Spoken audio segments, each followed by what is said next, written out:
We put the lighter fluid on, strike the match, and... Oh, should we call the fire department? That might be a good idea.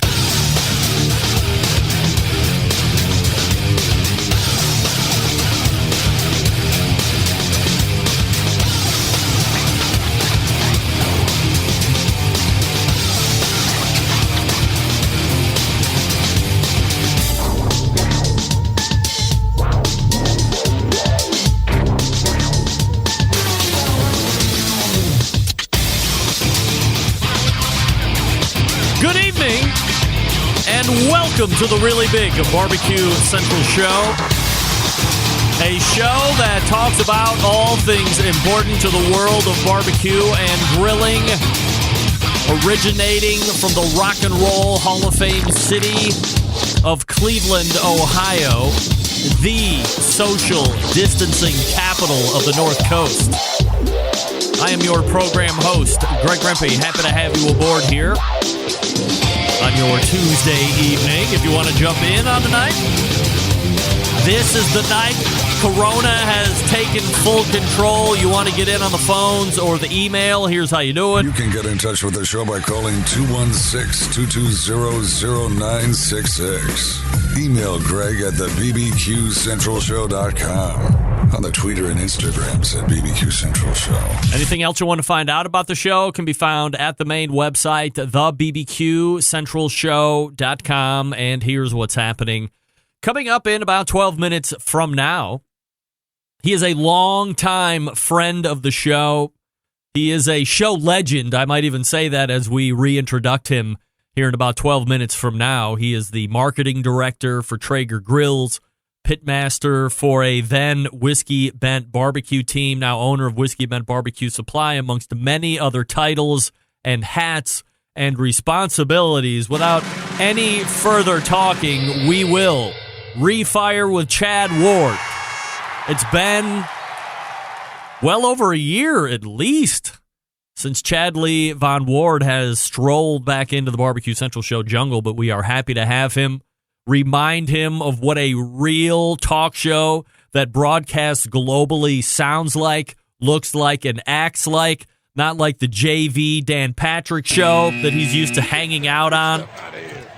We step it up here. We're not FCC regulated, and we are straight fire when it comes to the barbecue and grilling talk.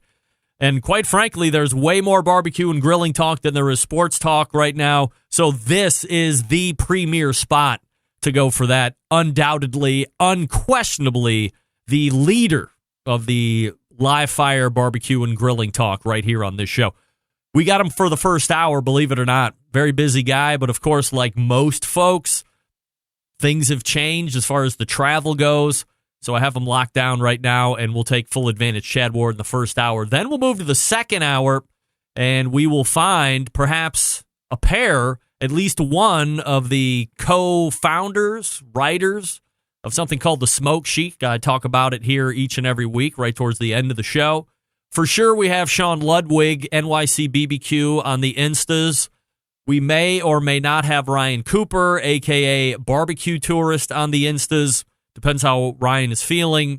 We'll get into that a little bit more as it dictates. But undoubtedly, Sean Ludwig, The Smoke Sheet, is locked down for the 14 past second hour. And then we will go to the bullpen and close it out with longtime sponsor of the show, one of the premier pitmasters over the last 10 years. He is a American Royal World Champion. Sterling Ball from Big Poppa Smokers closes it out. And while we may touch from a very high level on the competition stuff, much different tonight. We're going to be talking a lot about business. We're going to be talking a lot about music. We're going to be talking a lot about cooking for yourself. Aside from the competition stuff that everybody knows Sterling from, he's also a very prolific restaurant cook. He's also a very prolific home cook. So we'll be talking a lot about that because, hey, we're all kind of trapped in that situation right now where we're not really going out as much as we used to. Maybe we're picking some things up to take back home, but a lot of us are going through the refrigerators, the freezers, and what I have found to be a great learning lesson over these past couple weeks is our food waste is almost zero, and we are pounding through the cabinets and freezers and refrigerators and making sure nothing is going to waste because, quite frankly, nobody wants to get outside and go to the freaking grocery store because unless I'm missing something, the majority of the general public thinks this is all bullshit. Get that big stuff out of here. And they're just going to go on their merry way and be within 6 feet of each other in groups. It doesn't matter. I'm seeing it across the age groups. It's frightening.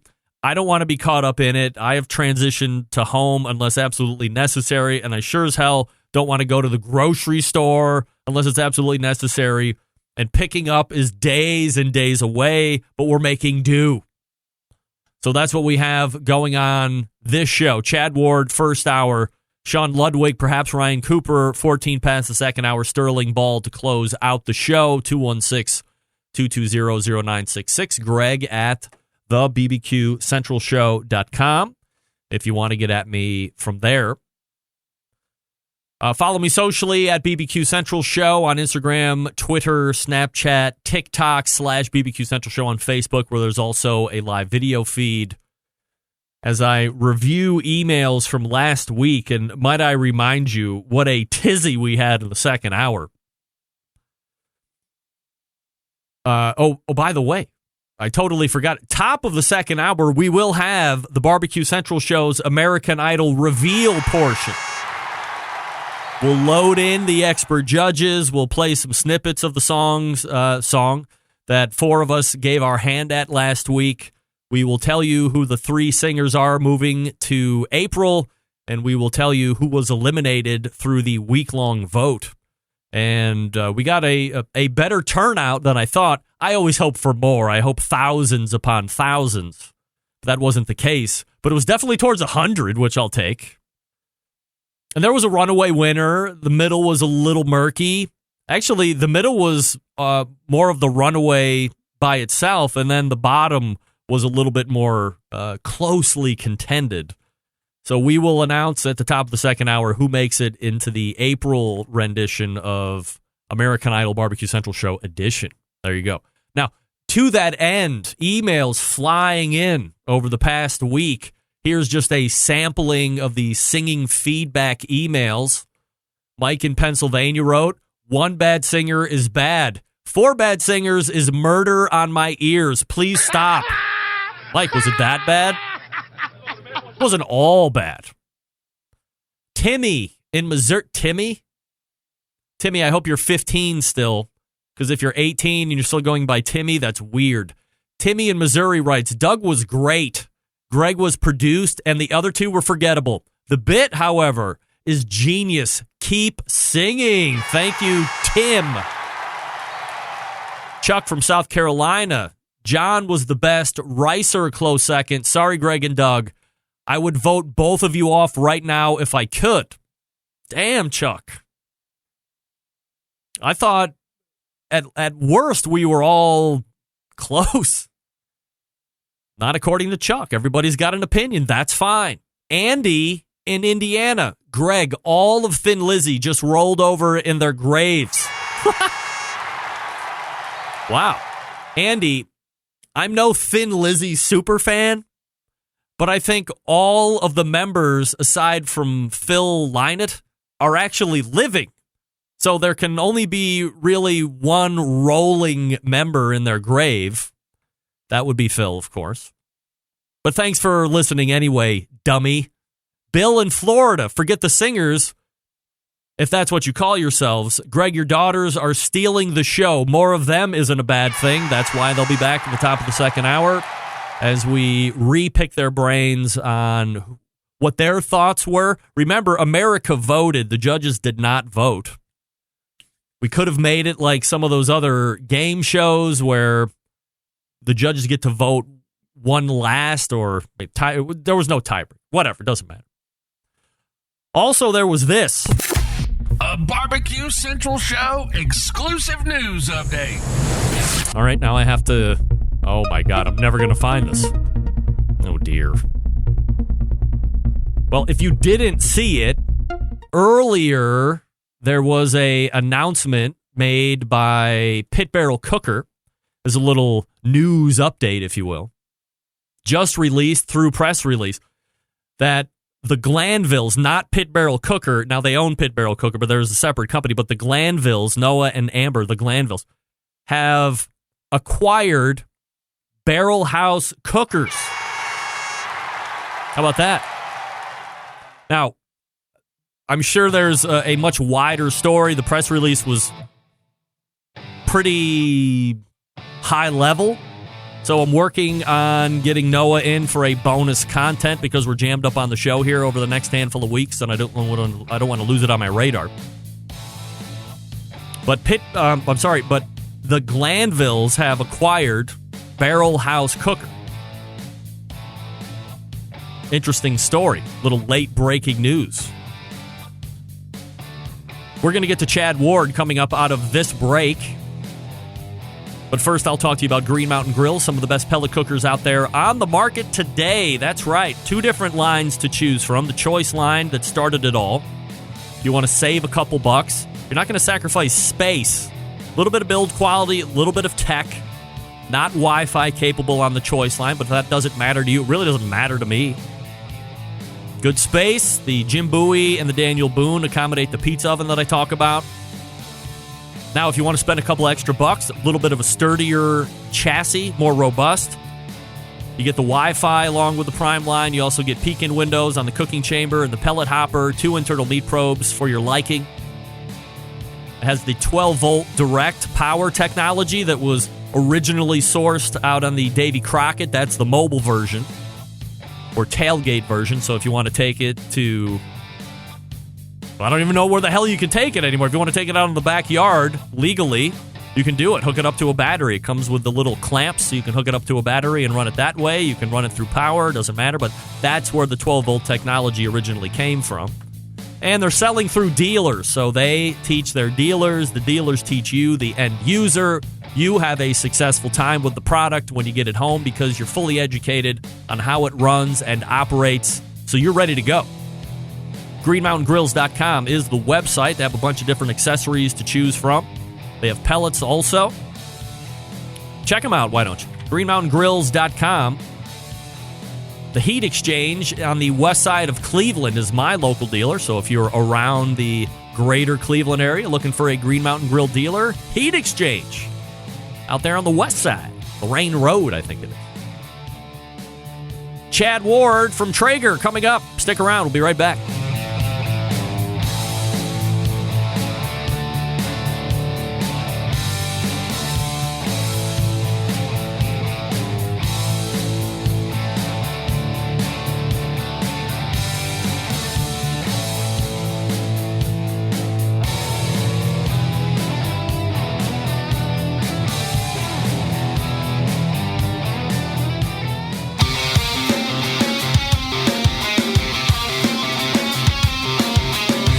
Broadcasting live from the BBQ Central Show studios in Cleveland, Ohio.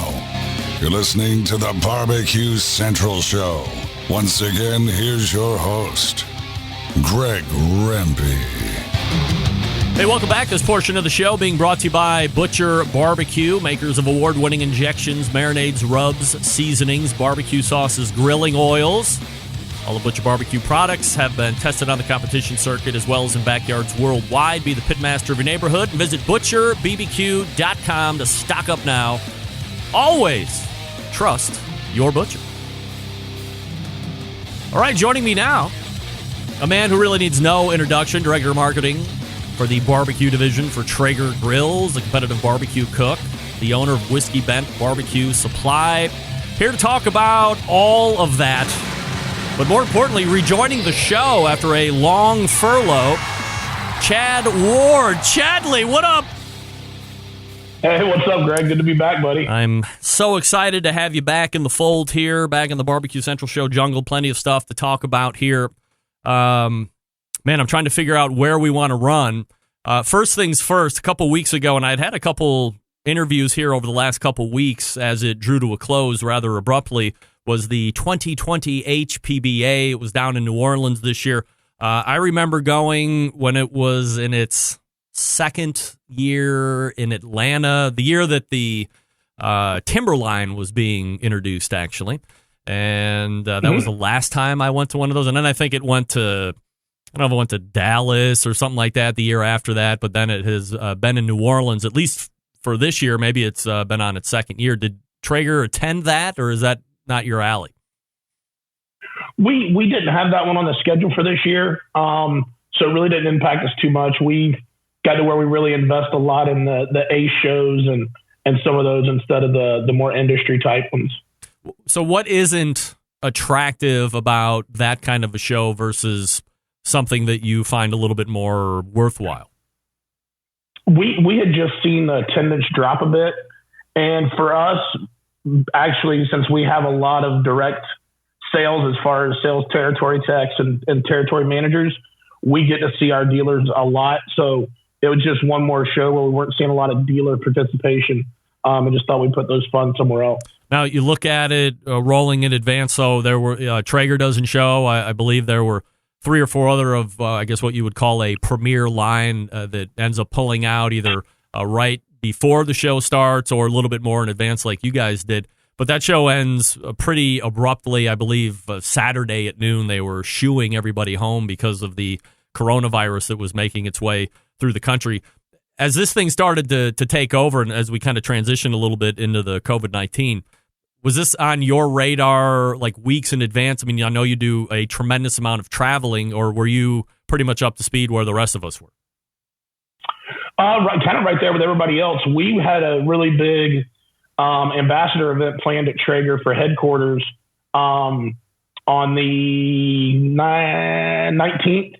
And so we kind of pulled the plug on that maybe about a week to 10 days out. So that for us was a big one, but I kind of learned about it with everybody else. And I think I was booked up to travel the next 3 weeks straight. And now I'm here. So it's been a good break. Is that the executive direction from Traeger right now, is for you guys that are typically travelers or road warriors to just hang it up at home at the moment and work remotely? Yes. So we've shut our office down. Everybody's working remote for the next couple of weeks. No travel notice as far as if you want to travel, it's got to be CEO approved. And so I don't see that happening. So yeah, they've taken it really, really serious. And it's good to work for a company that's taking it, that well. So pull the corporate side out, and Chad Ward can talk now. What's your take on this whole thing? Do you think that a lot of people are taking this not as seriously as it needs to be, or at least what's the temperature where you're at? Well, Florida, it's just friggin', I would say we're one of the worst states to respond to it. I mean, we had a guy Sunday that had 600 people come to his mega church. You know what I mean? So he was arrested, which was great. But for me, I think, I really wasn't that worried about it until I watched a podcast that Rogan did with one of the infectious disease experts, and that kind of scared me.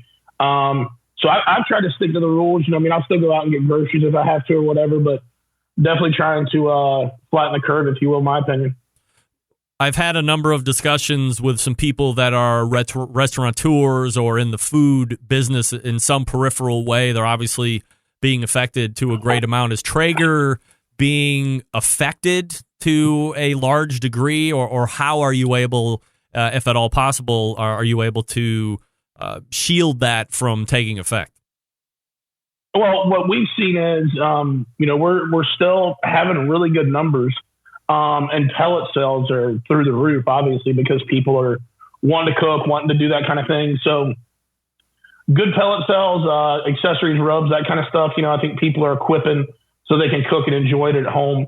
And then I'm seeing kind of the same thing on my end from, being a retailer myself. Yeah, so I was going to ask you, outside of Traeger, you also and have owned Whiskey Bent Barbecue Supply. Are you open for business from an online surface, or is the brick and mortar an essential service and you guys are able to, stick one person in there and let some people come in and shop? Yeah, so we're open in the brick and mortar also, and that's exactly what we've been doing. We have one person work, and then people can come in and do their thing, and that's up probably about 20-25% year over year right now. And then online has been super crazy. almost like triple digit growth in the amount of rubs that we've moved through this compared to last year. So is that rubs in general or your specific rubs? Our specific whiskey bent rubs, yeah. Mm-hmm. So is it safe for you to have the retail portion open? Are they able to control how many people are coming in, or is it not a situation where you're having 30 or 40 people come in to grab barbecue related stuff? You really don't. If you ever look at kind of our customer traffic, it's you don't, unless you're doing on like a weekend during the summer, something like that, where you could end up having 20, 30 people in there at the same time. We don't run too much of an issue of social distancing. So it just worked pretty smooth. I think once we had a couple people kind of come in at the same time and they just asked them to, stand back for a second, everybody was fine. Chad Ward joining me here on the show, the pitmaster of Whiskey Bed Barbecue, also director of marketing for Traeger Grills, traegergrills.com, the website, of course. You had mentioned the whiskey bent rubs, and I know this is something that you had brought out, and it's not like it was 10 years ago or 12 years ago when the barbecue rub market was a little less populated and it was a lot easier to stand out, especially if you had a good product. It's pretty popular now. A lot of people have rubs coming out. So do you find the success?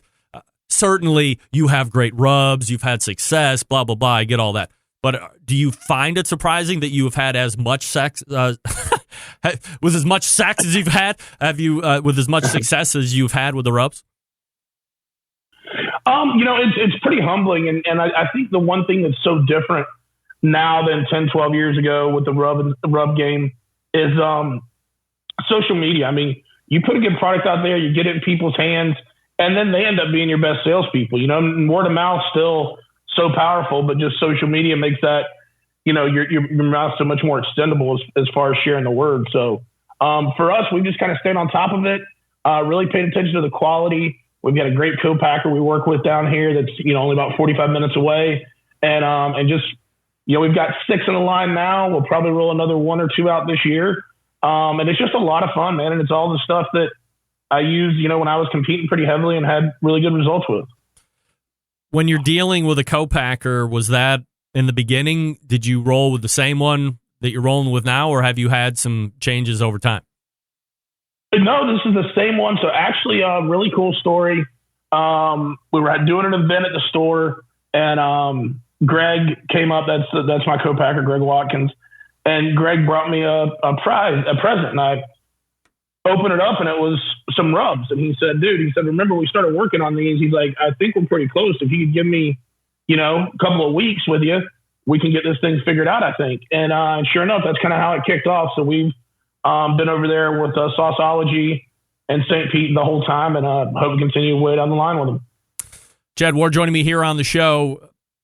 Cooking-wise, because a lot of people are inside more than they have been in recent memory, are you getting hit up all the time on social media now, or if people will see you out and saying, hey, what should I make for dinner tonight, or what are you making for dinner tonight? What tips do you have?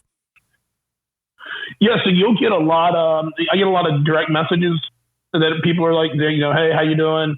You got any ideas of what I could cook, this and that. I think, this is the time where if you want to get into, some bigger cuts, beef ribs, brisket, you got the whole family there. And it's not like you've got a time constraint, so you can really, work on it and then obviously put that vacuum pack and eat on it for a couple of days, whatever you want to do. But I do think, brisket's a fun one to cook. And then obviously you're trying to feed, as many people as you can for a, relatively modest budget.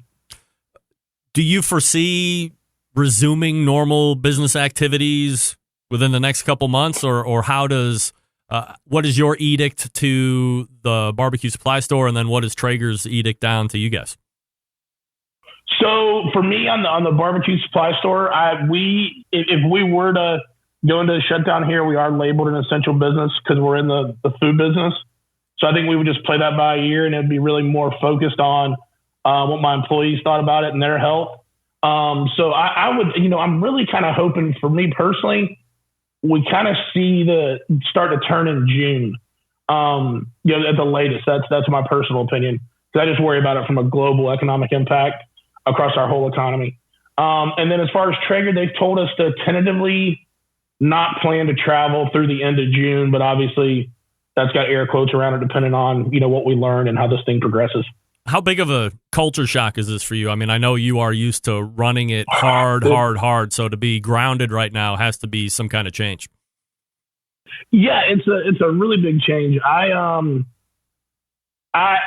been different for me. I was looking back. I think this is the first time I've been home 3 weeks straight in over a decade. So even going all the way back to my software business days. Wow.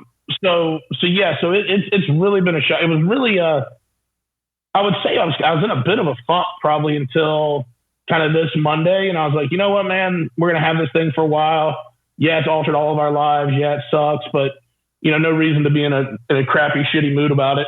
Snap out of it and go start doing some productive stuff. So I got a couple things I'm interested in doing. Got some projects around the house, and then obviously we're still continuing to work virtually from our home. So gonna make the best out of it, man. Do I hear a reprise of the Whiskey Bent Barbecue radio show? Do I hear that? Yeah, I'm thinking about it, and then just for the heck of it, to keep my sanity, and then I think also I just ordered a bunch of equipment. I'm going to really start working on my YouTube channel as far as getting some videos up and things like that. Do you think that we're going to see? Let me talk to the marketer of the person here. Do you think that we're going to see an onslaught of podcasts and YouTube channel stuff, and then in 2 or 3 months it's going to nosedive like the Hindenburg because everybody might be back to normal? I think it will. That's why kind of my thought process is, at least on the YouTube video side, is to bank a lot of content so that you can have a once a week or twice a week release. But I think that will happen. I think people will get bored. People pick up new things. And then life will get back to normal, and people are going to kind of throw those Rona hobbies away. Let's talk pellet cookers. Traeger continues to be the biggest name in the pellet cooker market by far. Just high level right now. At the turn of the year, many live fire experts and myself said that 2020 was going to be the year that the term pellet cooker made its way into the lexicon of every home. It would be recognized. People would talk about it like gas or charcoal. How do you see that? Yeah, I mean, we in our research, we see every year where we're getting more and more brand awareness. I think it continues to happen this year because it's interesting when, haven't been around pellet cookers for a while. People are just so much more knowledgeable about them now as far as the general public. So I think we're going to continue to see that trend. I'm going to tell you, I mean, for the industry, it's obviously the biggest growth area. And the thing is, when you look at the research that we've done, I mean, you're talking about there's not even a pellet grill in 1% of backyards. So the growth opportunity is ridiculously big. So the follow-up question is, how do you get into 5%? Let's not even talk 25 or 30%. Let's talk about 5%. If it's 1% of all, how do you continue to get through to that market? Well, for us, we've always been big on digital marketing. So that's kind of one of the areas we'll continue to look at. And then also we try to find these groups where it just makes sense. Like we've done really well with like the CrossFit community and the fitness community. And so we try to find those people, those lifestyles where we can, introduce them to the product and then let them go out there and share it with others. Why does it make sense for the CrossFit community, for instance? Like why do they pick it up? So they like it because they do a lot of meal prep, and it kind of seems like the Pro 780 that they like that they're eating clean, they're natural wood fire, and they're just they're easy to operate. So they love being able to go out there and throw 20 pounds of chicken breast on it and one shot and be done with it and have something tasty throughout the week. So it's more for flavor. I mean, obviously cooking with pure wood ain't making anybody skinny. Yeah, exactly. Yeah, nice. So there are plenty of options, as we've talked about. I think the last number I heard, you could probably correct me if this is incorrect, but like 24 different pellet makers out there on the market currently. Does that seem about right? Yeah, I would say so. Yeah, that's about right. All right, so let's talk about the entrance by Weber physically earlier this year, and I'm sure like everyone, Traeger sees the hype coming. It was like end of October, beginning of November of 2019. The year turns, they start shipping, and then depending on who you ask, the Weber product is the best thing ever, or the Weber product is the worst thing ever. From a company perspective, as a guy who deals with pellet cookers day in and day out, you are the leader in the industry right now. You have a marketing background working with you. How did you see Weber coming into the market, and were you surprised with what they pushed out? Yeah, I was. I mean, I full disclosure, I haven't cooked on one. I've seen them at retailers and looked at them. And for me, the big part that I was concerned about, just being around pellet grills and understanding grease fires and drip trays and, why we build things the way we build them. I was really surprised at the grease collection system and the flavorizer bars. I mean, to me, that was just like, wow, you may be asking for a whole lot of headache here. So that to me was, what I took from it. And then obviously, I mean, we saw what came out, with some of their ambassadors, et cetera, and some of the videos. And then they ask you to put a 50-cent disposable pan in your new $1,200 grill, which really didn't have a good look to it either.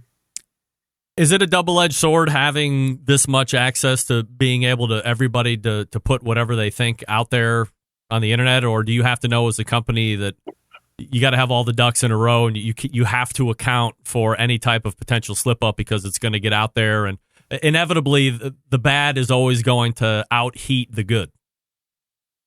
Yes, it always will. And I think it's just something, it's the world we live in now. It's the nature that we live in. For us, I mean, we do robust alpha and beta testing, not just to our employees, but to our ambassadors also, sign confidentiality agreements. We like to get grills in real users' hands because that allows us to go ahead and try to weed out any of these issues that we're going to have before we actually launch it in production. And from hearing some back channel story, I don't know that I think they kept all their testing internally, which to me, I think can be, it's a lot better to get it out there, get it to the community, and have them beat up on it so that you can really see what it looks like. Do you think from a concept with the flavorizer bars and the overall market of, hey, this is a good low and slow, but you're also going to be able to ramp it up and get a true grilling experience, good in concept, or are there cookers out there holding Weber Smokefire aside that can actually do that? Because when I think of pellet cooker, I never think about, boy, am I going to get a great sear when I use this. I will go to my grill and use my grill. Right. No, I think the concept was there. I think you hit on exactly what they were going for. Just how you design to that without running into, some of the risk that they've had with the grease fires, et cetera. It's a tough thing. Believe me, all of us in the pellet business, if we could cook it 165 one day and it's 700 the next day and it'd be perfectly safe with no grease fires, we'd have all designed our grills that way. You know what I mean? There's just some things that you have to do, that compromise on that top end heat a little bit. All right, Chad Ward joining me here on the show. Chad, can I hold you over for the second segment? We'll talk a little bit more about tech and pellet cookers and then some competition stuff. Greg, it would be a damn honor, friend. You're damn right it would be. All right, stand by. Chad Ward right here on the show, if you can believe it. He's made it back into the Barbecue Central Show jungle. I'll talk to you quickly about Southside Market and Barbecue before we get back with him. Established in 1882, Southside, the oldest barbecue joint in Texas. They've been owned and operated by the same family for 3 generations. They offer premium Central Texas barbecue products, slow smoked over real wood, shipping, distributing, manufacturing sausages for companies across the U.S., from food trucks to multi-chain restaurants. Southside sausage can be on your menu, too. All meats processed in the on-site USD-inspected facility.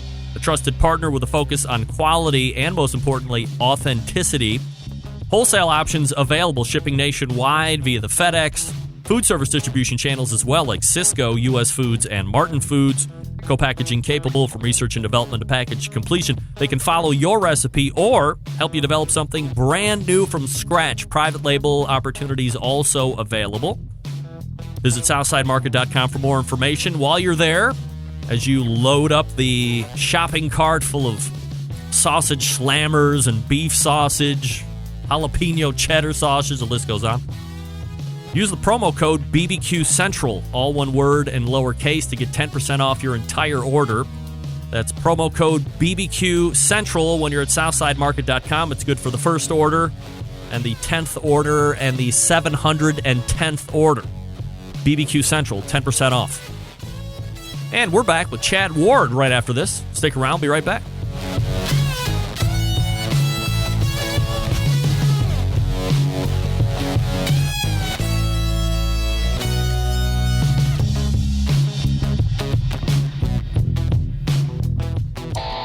Howard Stern, Jim Rome, Dan Patrick, and Greg Rempe. The Mountain Rushmore of talk show entertainment. Now, let's get back to the BBQ Central Show. And this portion of the show being brought to you by CookinPellets.com, your number one source for quality wood pellets for all your pellet-driven cookers. You visit CookinPellets.com for more information. You can purchase there, or if you prefer, Amazon.com. Open for business. You can buy them there as well. It's CookinPellets.com. And we're rejoined by Chad Ward from Whiskey Bend Barbecue, Traeger Grills. The list goes on. All right, Chad, so appreciate you hanging with me through the break there. When we talk about new products, so let's say Traeger's in a meeting and you're talking about maybe refacing a current line that you already have. Maybe you don't want to do something brand new, but you want to give it a little bit of a refresh, or perhaps you want to add something brand new into the product line. Are some of the first questions that are taking place in regards to what kind of tech can we cram in this bitch? Yeah, I think that's a big one. I mean, for us, the first question is always market reach and what the market is. But yeah, it seems like everybody's getting more and more, wanting more and more tech in their grills, in their life, if you will. I mean, for us, a big change was, putting Wi-Fi all the way down to the Pro Series. And we've had a lot of great results with that. And we've got a new app that we've been working on that should launch next week. That's pretty cool. So yeah, a lot of it revolves around tech and what can you do to get it in there. Is the easier part of grill making now making the actual hardware piece and not the software? I mean, the software seems to be a pain in the ass. Yeah, and it's interesting because because I came from the software world, grilling's an industry that hasn't had any tech in the past. You don't go out and get, some stat coder that's been writing, barbecue apps for years. You know what I mean? So you're kind of developing, you kind of have to take the software people, apply enough barbecue knowledge so that it can all kind of turn out right, if that makes any sense. Do you feel, just you talking, you have the market pulse, do you feel that the majority of folks that are buying these cookers that have the tech on them are actually using them? Or do you feel they want to have it on there, but in reality, they're really not using it, but they know that it's on there in case they want to use it? There's a bit of, oh man, my neighbor's got that, I need it too, for sure. But I would say we see connected grills growing each month as we can kind of go back and look at the metrics.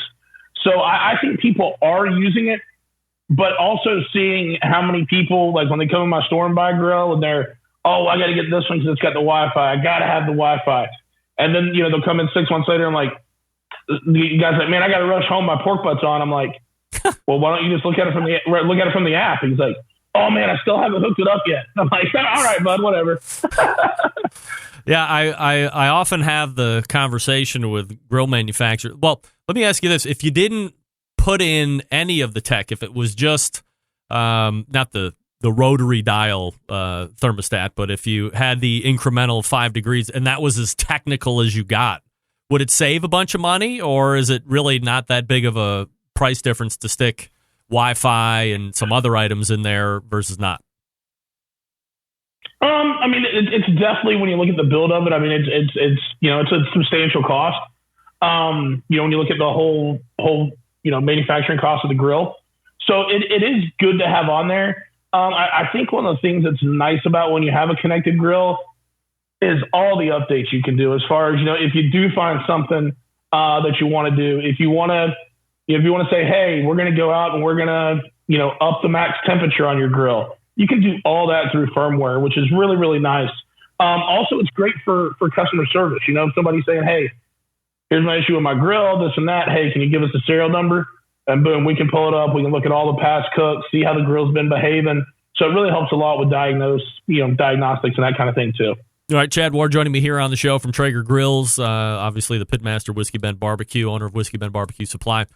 Let's transition a little bit into the competition side of the evening here, Chad. So what does that scene mean to you at this point? Like, when was the last time you got down? We went out, me, Matt from Neat Church, and Chris Hatcher, and we cooked Houston Livestock Rodeo. That was the last one that I'd done. Lakeland Pig Fest, which I try to do that one every year, the last weekend of January. So, competition to me right now, and, obviously before the Rona, my real focus was on doing everything with Traeger, my stores, my rubs, and then, hey, if a comp came up and I could make it and I was home, I would go cook it. So I think once all this gets done, that'll be kind of the same attitude. I mean, the Traeger job's such a blessing. I get to do so much unique stuff, and I get to teach and the stuff with the Dan Patrick show.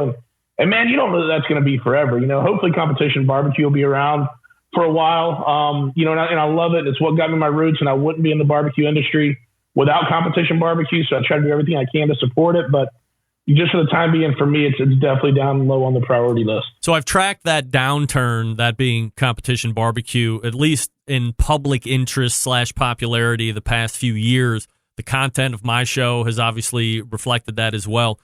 Do you see it getting back to a place when Pitmasters was on and everybody seemed to be interested in jumping in? Or do you think that was a perfect storm of a bunch of different factors hitting all at the same time, and that even if it starts to trend back up, you're not going to get to that level? So what I'm thinking is the way we get it back on that level is we got to have somebody kind of be the Joe Exotic of competition barbecue. Me. I'm going to trick all of those hetero dudes into being maybe not hetero anymore. That's so weird. Dude is straight yeah. I'll tell you what, I have now watched that series twice, bro. Yeah, he's a sales guy, that guy. Yeah. Oh, absolutely. But getting back to kind of seriously answering it, I mean, the one thing that, and maybe you can give me some ideas here, but like what happened, I mean, I know it was a targeted audience. So, I mean, I don't know that ever had national appeal, but like, I mean, for a second there, it was so hot. There were so many different TV shows. And then it just all dried up and pretty quickly.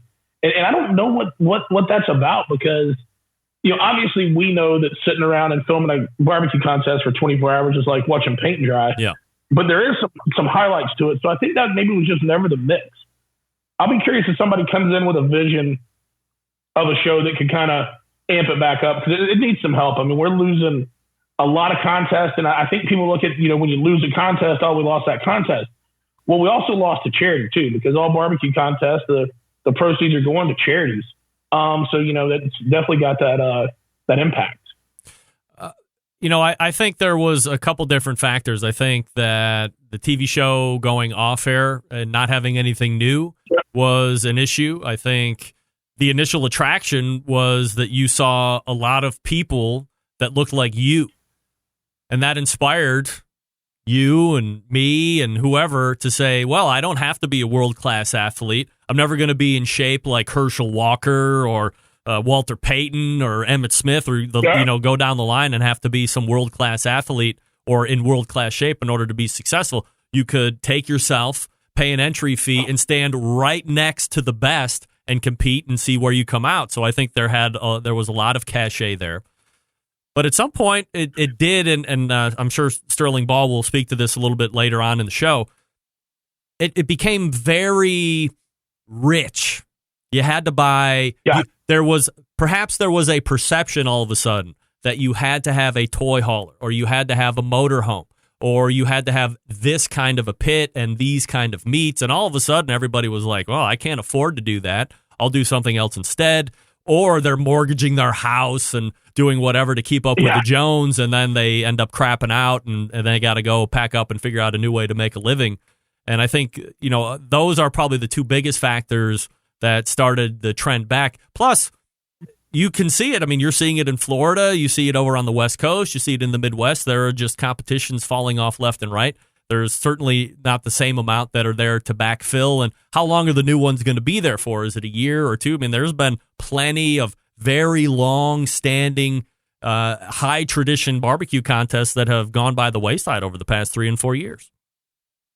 Well, the issue there, too, is, Greg, I mean, it usually takes, with a barbecue contest, usually takes until about year 3 to really turn a profit. You know what I mean? Because you're having so much, you're having to acquire so many things, this and that. So that's a truly a real concern. And I completely agree with you too on the, it got really, really rich. You had guys out there buying, Jambos and, $40,000, $50,000, $60,000 toy haulers, that kind of stuff. It did get very, very pricey. And I think that pushed a lot of people away.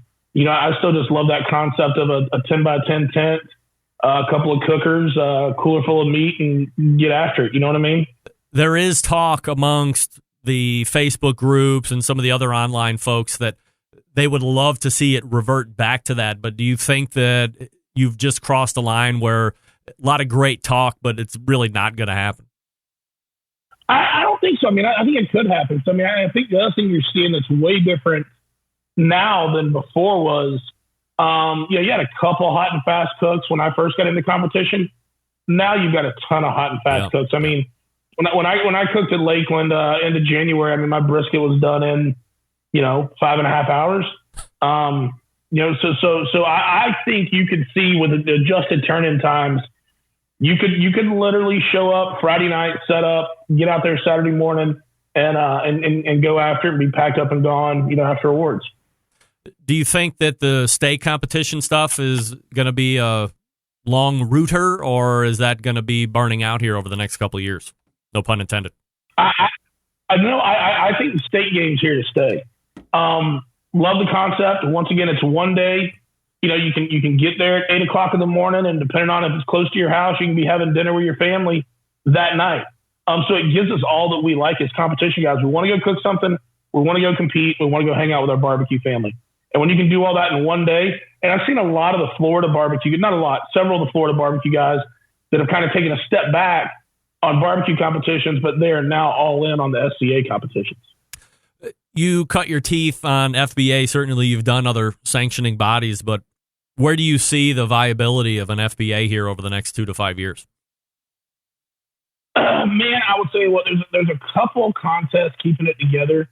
But it's such a shame. I mean, it has really, really dropped significantly. There's a couple of contests that, if for whatever reason, if they were to turn KCBS, I mean, I think it could. I don't know that there'll be an FBA in 5 years, in my opinion. Probably here in the next 2, maybe, but in the next 5 years, I just don't know that it'll happen. I mean, you look at, contests are less than half as far as count wise than when I started competition in FBA. I mean, used to. From here in Lakeland, Florida, I could go cook anywhere from 12 to 15 contests a year without having to drive more than 2 hours. Yeah. And I think maybe now I could do that for 4 or 6 contests. So it's just crazy times. I mean, 10 years ago, was it 10 years ago? FBA cooks were easily comparable to the top KCBS cooks. I think there was a budding rivalry of top FBA tier cooks, thinking KCBS guys think that they're better than us. You come down here and we'll go and cook with you guys and we can win, but you never want to come down here and cook with us. It was a nice budding rivalry there, some good internet scuttlebutt. But the bottom line is there were some really kick-ass cooks coming out of Florida, not the least of which was the guy who kind of garnered all of us online talents up, being Kevin Bevington from Home Barbecue, who was easily kicking everybody's ass for a 5-year stretch, 5-year FBA Team of the Year. I think a couple of those 5, he was also top 10 in KCBS at the same time. I mean, a prolific barbecue cook. Kevin Bevington was there was 2 guys that were super beneficial to me in my starting competition barbecue. The first one always will be, Rub Bagby from Swamp Boys. You can't mention Florida barbecue without mentioning Rub Bagby's name. And Kevin Bevington. And, Kevin, great guy, hell of a cook. And was just always very forthcoming with helping, and one thing I learned about those two guys, and I kind of have, taken it and applied it from them is, if I would go to them and say, hey man, I'm having a problem with brisket. Here's exactly what I did. Here's where I think I messed it up. Boom. They would walk you to the answer, but just don't go over there and go, hey man, how do I cook brisket? You know what I mean? Show that you put in your work, show that you put in your time, show that you're frustrated. And those two guys are going to do everything they can to help you out, And I would agree too. It was fun. I mean, when you had Rub and Kevin, and then you kind of had this next wave of cooks that came in, Team Unknown, Jim Elser, Matt Barber, myself, and we all kind of came in at the same time. And we used to love, going and flying to a Ronnie Cates contest. So we could take our FBA guys over there and Dana Hillis, Big Papa's Country Kitchen. Yep. We'd love to go into those Ronnie Cates events or WFC and seeing what we could do, and stacking ourselves up against the KCBS guys. And it was a lot of fun. Made a lot of good friends that way. Those were the golden years of competition barbecue. I don't know if we'll, this is funny to say, but I mean, I really think we've probably hit the pinnacle there. And always great to, for those that don't know, Chad, easily probably one of the top 5 moments on the show when he was recounting a World Food Championship bid where he had put a Craigslist order in for a bear trapper. And Chad said here on the show that if the bear trapper would have come through, and who would have thought that a Craigslist bear trapper would not have come through, but if he would have come through, you would have cooked a bear running style, correct? Yes, bear running style for sure. With was it a salmon in the mouth or something like that to really set it off? Yeah, because it was the surf and turf category. You can pick whatever you wanted. So I was going to go running style with a salmon in the mouth. Yeah, one of the top 5 stories all time on the Barbecue Central show. We're talking with Chad Ward. You can find him over at TraegerGrills.com, Whiskey Bent Barbecue Supply, and from time to time, pitmastering Whiskey Bent Barbecue's competition team. Chad, really appreciate the time getting caught up here tonight. Continued success. We'll do it again soon. Hey, Greg, so awesome, man. Have a great show, and thanks so much for giving me the opportunity. Appreciate it, buddy. Good to catch up. You got it. There he is. That's Chad Ward right there on this show, the pitmaster of Whiskey Bent Barbecue, owner of Whiskey Bent Barbecue Supply. The list goes on. Great guy. Good insight there. Traeger talk, competition talk, old days talk. One of the best stories ever recounted on this show talk. While nobody's happy that we are battling with the coronavirus, the silver lining for your host is that I have had access to folks that I have just not had access to over the past couple of years. They're road warriors. They're out all the time. Their schedulers are competing with the live format of this show. You name it. So happy to have Chad back in. Hopefully it's not another couple years before we get him back.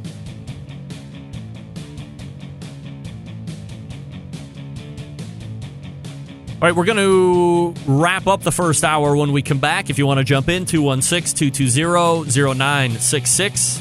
Or you can hit me up on the email, greg@thebbqcentralshow.com. Stick around. I'll be right back.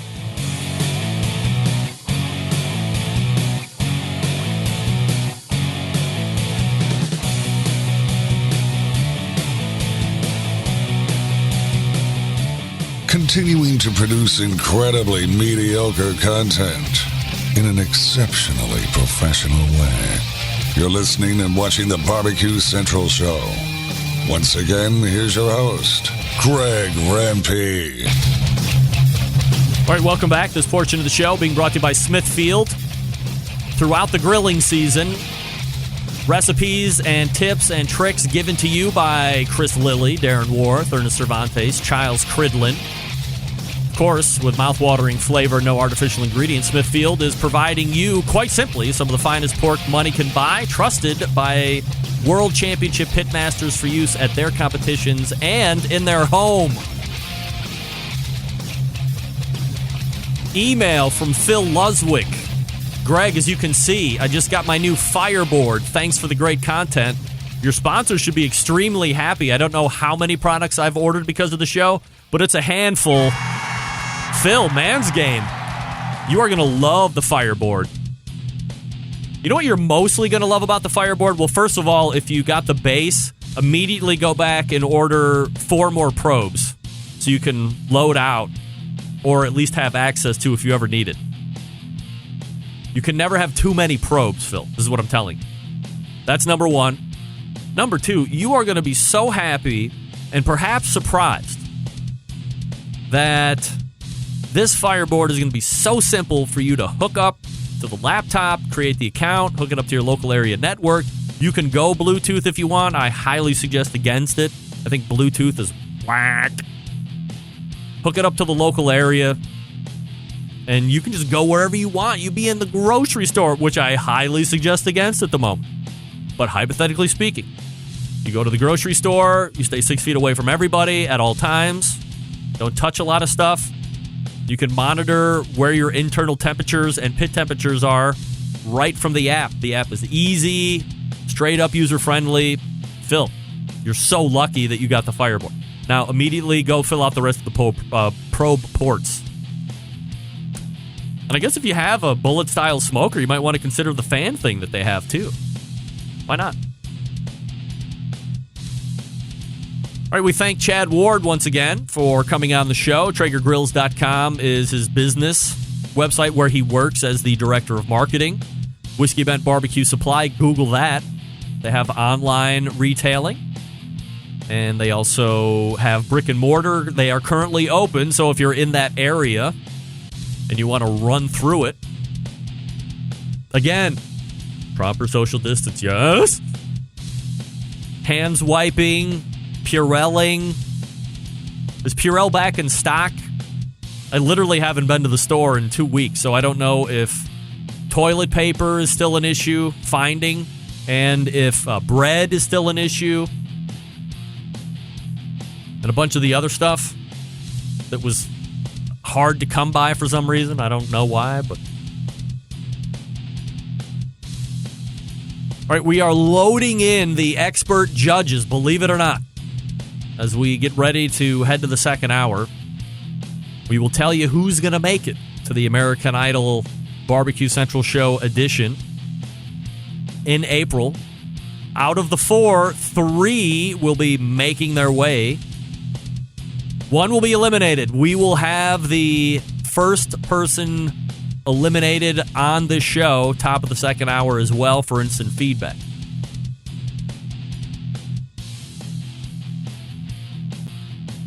If you want to jump in on the show this evening, you're more than welcome to do that. 216-220-0966. You can also email the show, Greg at thebbqcentralshow.com. Smokin' Joe's Barbecue Pit and Instant Chat asks, do Peterbilt trucks have toilets in them yet? Or are truck drivers still tossing their lemonade out the window?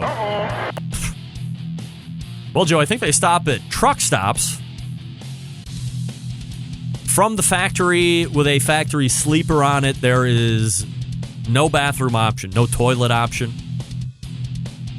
Now, if you build the chassis and you send it to some secondary sleeper manufacturer, like those really big-ass ones with the wood flooring and the disco balls and full kitchens and all that stuff, that's different.